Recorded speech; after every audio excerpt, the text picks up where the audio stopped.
బాధపడుతుండు, అయ్యా మేము అన్యాయం చేసినామని అంటున్నాం. ఈరోజు శాసనసభలో అన్యాయంగా నిన్ను సస్పెండ్ చేసిందని అంటున్నారు. నీకు దమ్ము ధైర్యం ఉంటే, నీ మీద నీకు నమ్మకం ఉంటే, మీ పార్టీ మీద నమ్మకం ఉంటే నువ్వు శాసనసభ సభ్యత్వానికి రాజీనామా చేయి. ఎన్నికలకు పోదాం. మేం చేసింది కరెక్టో నువ్వు చేసింది కరెక్టో ప్రజల వద్ద తేల్చుకోవడానికి మేము సిద్ధంగా ఉన్నాం. మేము పోటీ చేయడానికి సిద్ధంగా ఉన్నాం. నిన్ను ఎన్నికలలో డిపాజిట్ రాకుండా ఓడించడానికి సిద్ధంగా ఉన్నాం.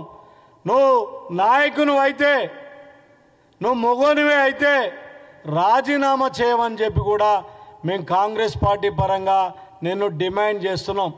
ఇలాంటి చౌకబారు నువ్వు పనులు చేస్తే ఎవరు కూడా మెచ్చరు. ఈరోజు మేము బీఆర్ఎస్ నాయకులు హెచ్చరిస్తున్నాం, సభలో కనుక పిచ్చి పిచ్చి వేషాలు వేస్తే ఊరుకునేదే లేదు. గౌరవంగా వ్యవహరించండి, ప్రతిపక్ష పాత్ర పోషించండి, ప్రజల పక్షాన పోరాటం చేయండి. ఏదైనా సమస్యలు ఉంటే ప్రభుత్వ దృష్టికి తీసుకురండి.